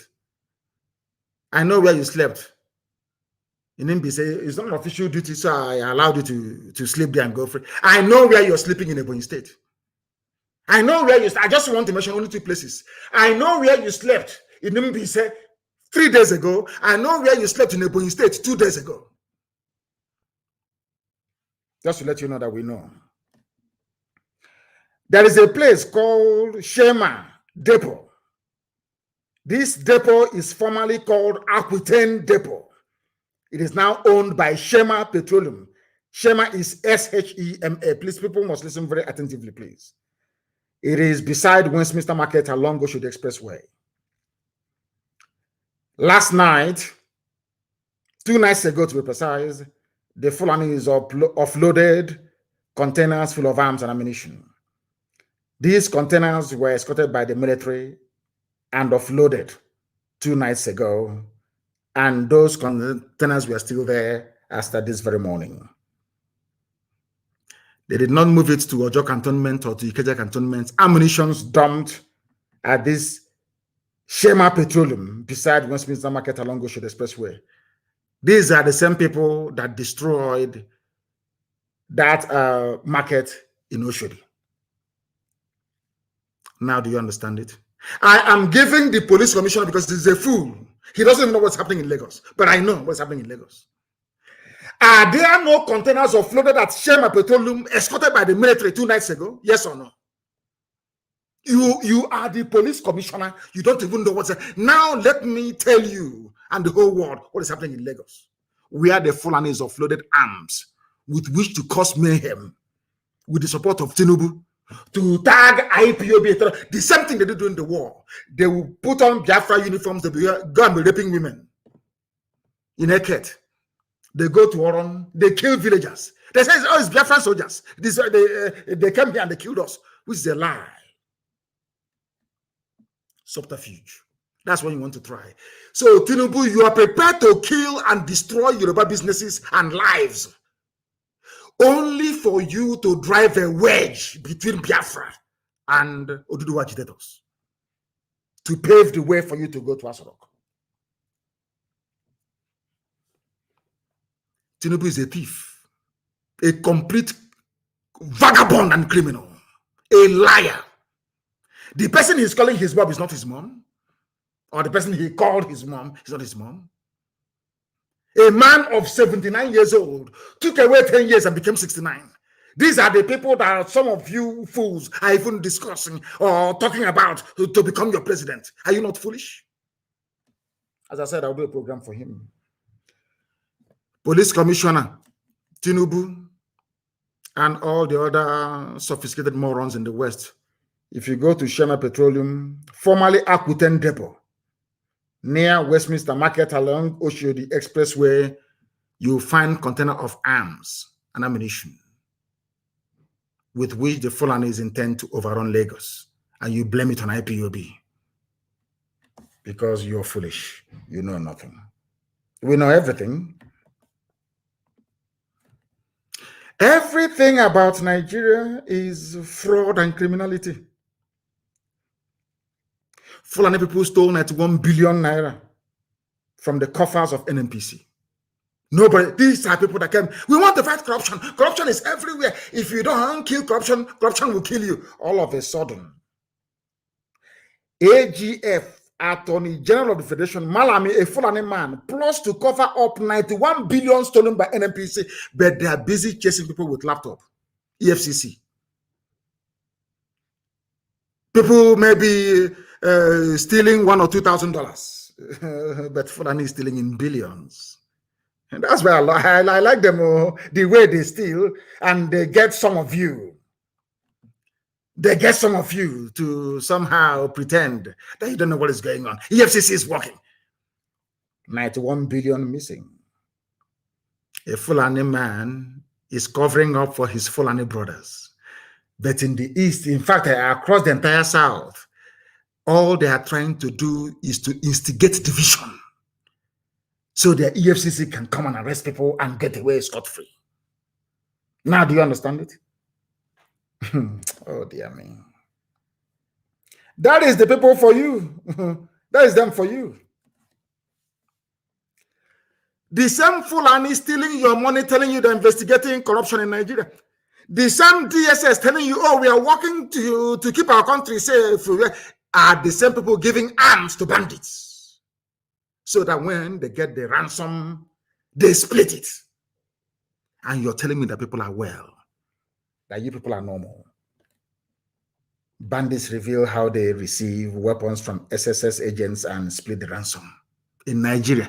Tomorrow now, so DSS now do something.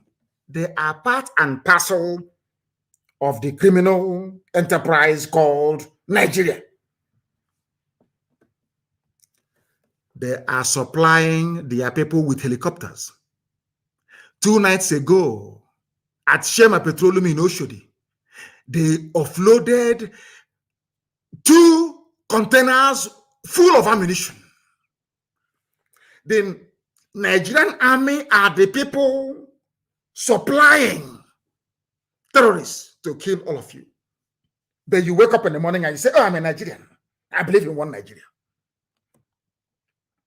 Do you know that General Abdul Salami Abubakar has been linked with Fulani bandits and terror groups? He came out to say, oh, it's frivolity. Don't associate me with that. But we remember all of you saying that an attack against Boko Haram is an attack against the North. And Abdul Salami Abubakar, why should you not be blamed?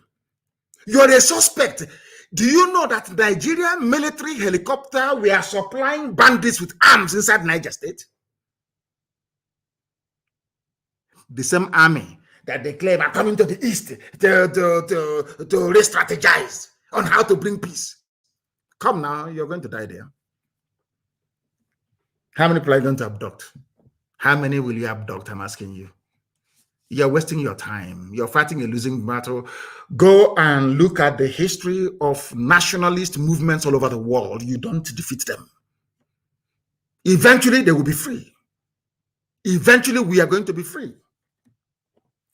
Why do you think that Abdul Salami Abubakar was fingered in the help or the supplies to Fulani bandits and terrorists in Niger State? Because he is the cause of your problem today with his 1999 constitution. You know, I don't believe in all these movements to destroy the 1999 constitution because the Fulani will never ever listen. They will never ever listen. Never. That is why we must be very, very careful as to how we proceed. Abdul Salami Abubakar, you gave the zoo 1999 constitution that was a military decree number 24 of 1999. Nobody, I think, Nyanwodo sat down and explained this whole constitutional garbage to the whole of you, to some of you that paid attention to him.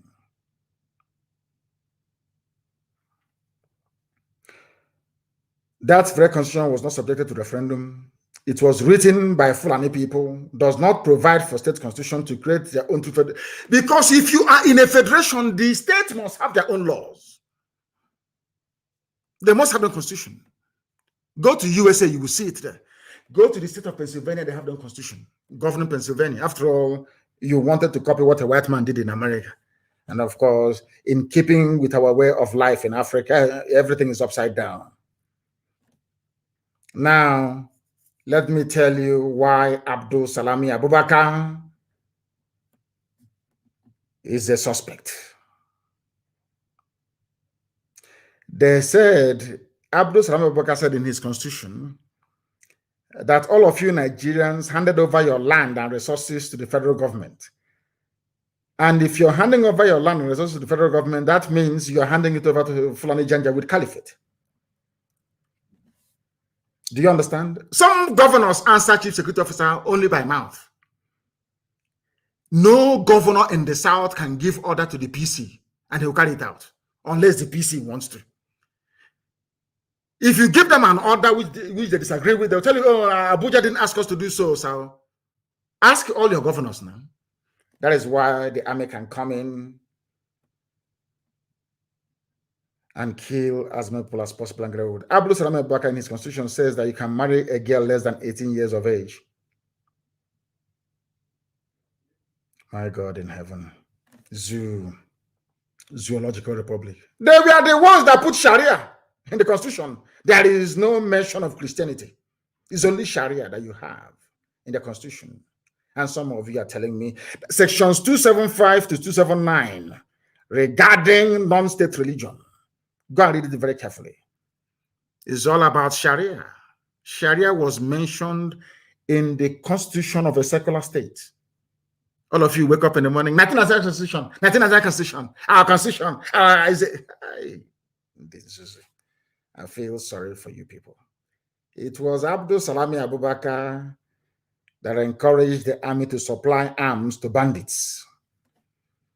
The same people that in 1953 wanted Nigeria to break, today they're saying they don't want Nigeria to break anymore. If you want Nigeria to break, you have to go to war to break Nigeria.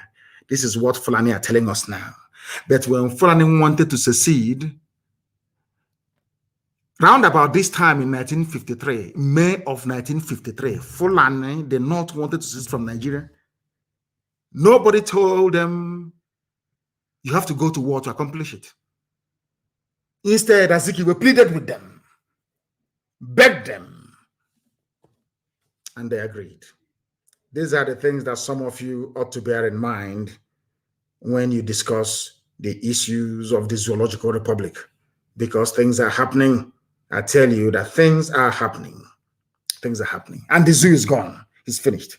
If they can be so desperate, the zoo is gone. Senate fixes zonal public hearings for May 27, 28 on constitutional review. It's breaking constitutional review. Because you are, hi, IPOB Chineke goes, you know. Hi. All these things are now happening because of what you did.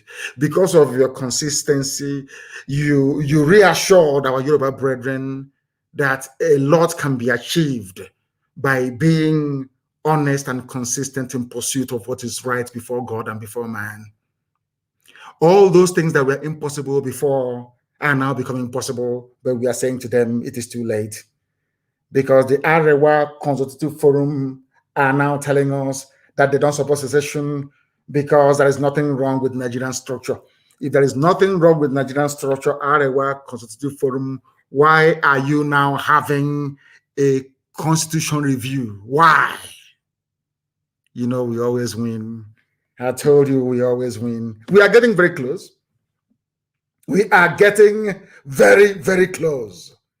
We are winning this very battle. I can assure you, we are winning it. Now they want to consider in the same day, in the morning, the same people that the South were waiting upon, the same people that we were waiting upon from the South, told us that you cannot secede without war. In the evening, they are now amending, or they have now agreed to amend the Constitution. People that told us that we should, if you want to get Biafra, go to war. But when in 1953 you wanted, you're doing your Araba, Arewa to go. Why did anybody not ask you to go to war? What is wrong with you people? Do you see how we always win our arguments? We always win it because we have facts and we have figures. And we have truth on our side. We have truth on our side, and that is why you can never, ever defeat us.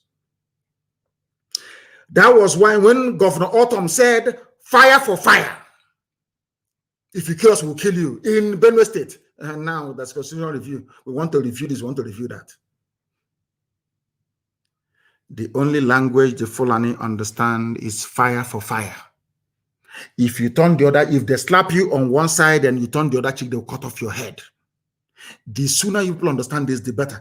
That's 2 days ago, I came down very hard on pastors and preachers, but I said some, and I want to make an exception tonight for Pastor Adefarasin of House on the Rock for his consistency lately, because he's advised people now, I bring you greetings. If you don't have plan B, I know you have faith. I have faith too, but I have plan B. With technology, I can speak to you from anywhere in the world. Get yourself a plan B, whether it's an Okada to take you to Cameroon or flying boat to Semeboda, a hole in the ground, a bunker, as we call it. Just get yourself a plan B, because these people are crazy. They are nutters, the whole bunch of them. And watch the signs, because it can happen just like this. He snapped his fingers. The collapse of the zoo. And he went on to criticize the 1999 Constitution. That should tell you all you need to know about the damnable Zoological Republic. And the reason why all of us right now must rise up in unison across the South to say enough is enough. That is the only language the Fulani understand. Fulani doesn't believe if you're from the south and Fulani people are in your village raping, killing, kidnapping, and you're talking about one Nigeria, they see you as a fool. So you think if you appeal to them, we believe in unity of Nigeria, they will leave you alone? No. The only time they will respond is when you go for broke to destroy the whole zoo. They start panicking. That is why today they have announced a constitutional review because of this same family of IPOB, because we are not going to give up. They understand it very well. We are not giving up. We are not giving up. Not now, not tomorrow, not ever. And I want to state tonight that IPOB do not carry any arms. I want to make it very clear. ESN do carry arms, but can never ever attack any civilian population. It's impossible, not in our land. Our job is to protect lives and properties. Our problem is with the caliphate, capture the Fulani Republic of Nigeria, and not with indigenous people anywhere in Nigeria. I am an advocate of freedom for everybody. Therefore, I will not be in support of anybody harming anybody in the process. It will not happen. We are only defending our land. And I want to assure non-terrorist Fulani people, even including Fulani Northerners, in Southeast, and in fact in the whole of Biafra land, which is South and South, that I personally guarantee your safety. I have issued very strict directives that nobody should touch a non-terrorist. Nobody should touch them. Be they Northerners or whatever, nobody should touch them. But all of you in our land, do not take sides or get involved with what the government is doing. Do not defend any police station. If you defend a police station, you will die. Do not defend any army barracks or any army checkpoints. If you defend them, you're going to die, because men are on the move. When they were killing us at Ampo, why didn't you come to defend us at Ampo? National High School, Abba. In Igbo, their snipers were taking us down one after the other. Why didn't you come out then? If you are as idiotic and as hopeless to stand to defend a police station, you will go down. Because men are very, very angry. I need to bury Ikonso with 2,000 heads. Do you understand me? If you block any pathway when men are on the move, you will fall. And you would have died for nothing. But we do not touch. My instructions to ESN is nobody should be touched. You remain in the forest and keep on doing your work in the bushes of our land. Anything you see there, kill it. Anything you see in our forest, kill it. Cattle, no matter who the person is, because it is bushmeat. That's what it is. Unless you want to turn to refugees in Amazonia, which is never ever going to happen. I won't allow that to happen. And this evening, very briefly, I want to respond to the lovely Mrs. Tambuwal of River State, very, very briefly, that aquatic animal, because he said it's from rivers. Anything that comes from a river is an aquatic animal, isn't it? The only thing that comes out of a river is an aquatic animal. But anyway, I want to congratulate Wike on his newfound love, and I wish him and Tambuwal the very best of marriage or spousal relationship. As I told you earlier, I will be copying their pose, because if I copy something, I admit it. I'll be copying their pose. Myself and my wife are going to pose like Tambuwal and Wike. You know, when you're in love, we can even renew our vows. You know, and the pose was very, very nice. I understand, Wike, you are always under the influence of drugs and alcohol, perhaps to numb the pain you go through every night.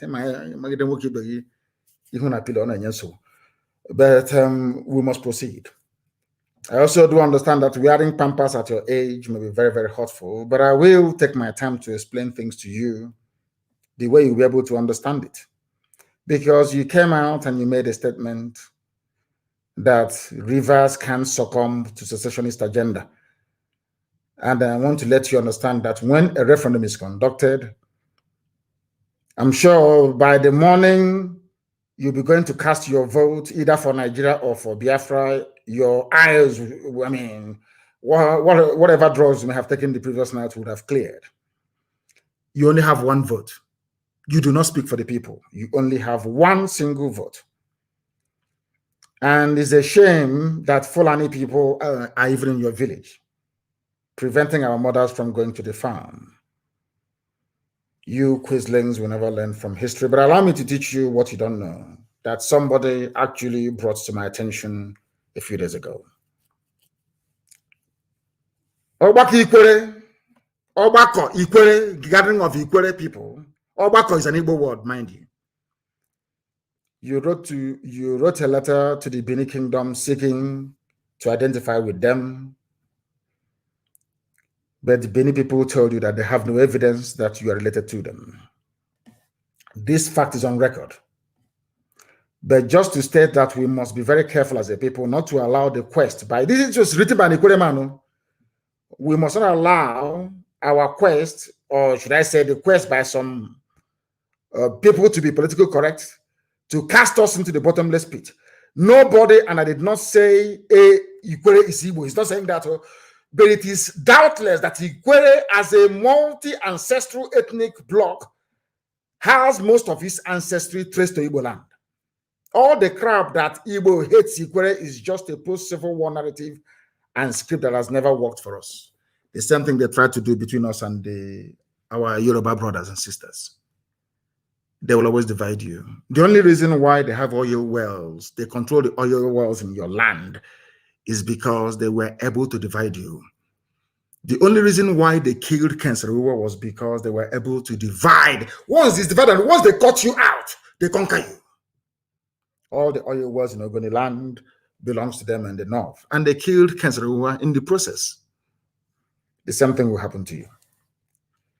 The writer went on to explain what is called carbon dating and all the rest of it.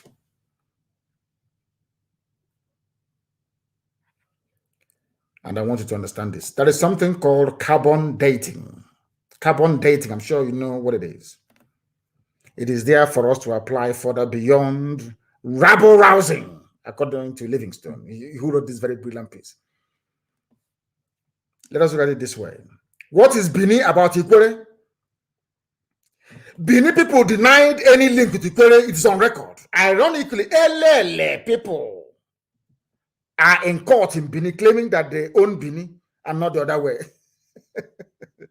They claim strongly that they were in the land of Bini as owners before the arrival of Bini people, which is correct, of course, Igodomigodo. The war between Oba and the Idu people that led to migration. Even present day Ihiala came from Igodomigodo land. Are you also aware that a lot of prominent Ikwere people that have traced their ancestry to Ungwa, to Aro in Igbo land? Are you aware that Ohaji in Imo State is an Ikwere clan? Ohaji in Imo State is Ikwere clan. Part of Ohaji is in River State. Part is in Imo State. The same family. They cut them into two. I want to educate the idiot. Are you aware that Ohaji in Imo State is an Ikwere clan, which Professor Otinti affirmed in his book, History of Ikwere, Volume 1? Do you know about Ikwere in Imo State? In Imo State, Ikwere, when you struggle to assert an erroneous Bini ancestry or kill the Igbo roots, you raise the flawed argument of abandoned property, yet for the records, because you were trained with stolen property. That is why you do not have the guts to stand up and identify who you are. Because if you say you are Igbo, the land will kill you because you stole your brother's property, as is written in the book, in the very holy book of Exodus. Thou is a commandment from God. You should not covet your neighbor's property. You think they don't know? Those of them, I mean, but I'm not Igbo. Because it is in the scriptures.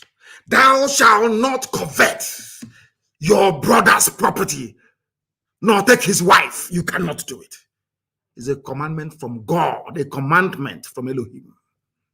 That's what you're running from, because you stole properties during and after the war. The shame is too much for you to bear. So the only thing for you to do is to remove yourself. Now, let me continue. Mrs. Tambuwal, if your cocaine can allow you to reason through what I'm saying tonight. Sir Jackson MPI, first and last equated to be conferred with knighthood of the Order of the British Empire, OBE, by Queen Elizabeth II of England in 1960, identified himself as an Igbo man. He was a knight of the realm. Maybe you don't know him, Sir Jackson MP, because the only history you learn is from Hennessy, cocaine, and the face of Tambuwal. Or maybe sleeping on your back. Let me not go too far. He is from the ancient kingdom of Ethiopia. Sir MP works tirelessly for Igbo advancement. Are you listening?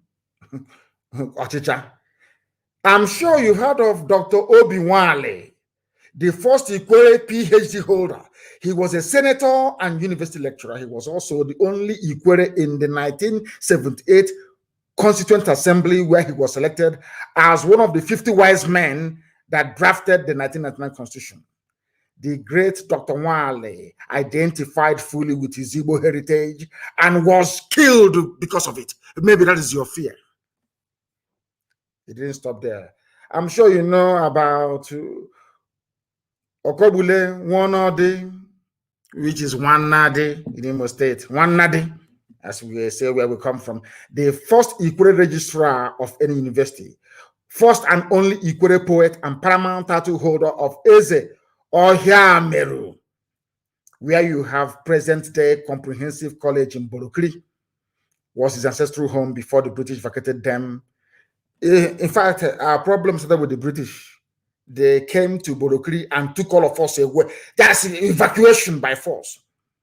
One or they remained a respected member of Nzuko Igbo and Ohaneze Igbo to the end of his life. Are you listening? Cocaine snorter, are you listening, Mrs. Tambuwal? You remember Emmanuel Aguma, who was the former mayor of Iguacha, Port Harcourt, as principal of St. John College in Diobu. He was the first Ikwere to head any college.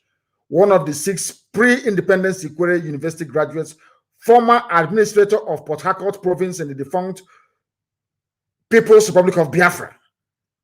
He was an Ikwere man and he served in Biafra. Are you listening? Emmanuel Aguma. Ikwere man served in Biafra government. He was the first Ikwere minister in 1979. Aguma was also a member of Ohaneze Igbo. Are you listening? Cocaine snorter. There is Emmanuel Uriji, a respected local government administrator, traditional ruler, a commissioner in Old River State, and core Igbo nationalist. More Igbo than my own father. He was a nationalist. He's from Ikwere.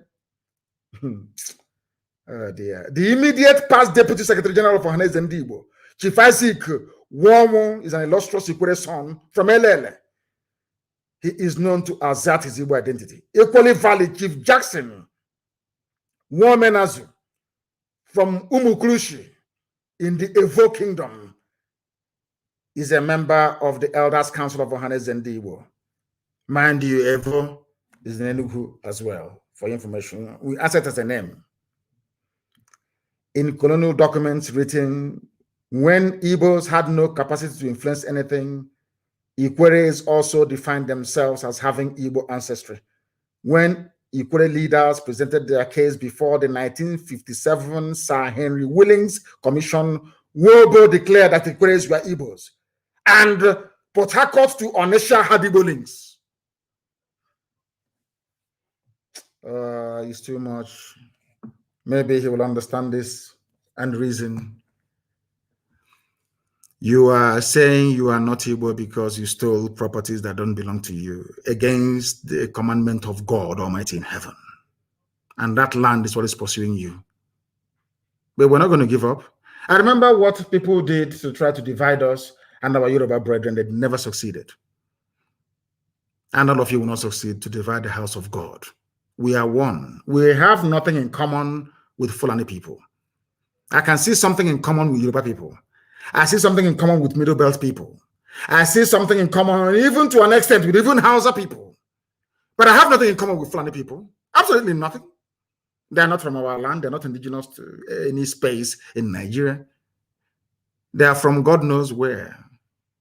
And out of fear, your criminality and cowardice, you're allowing them to lord it over us. Maybe because of Tambua. You know, love can do anything. You know, love is blind.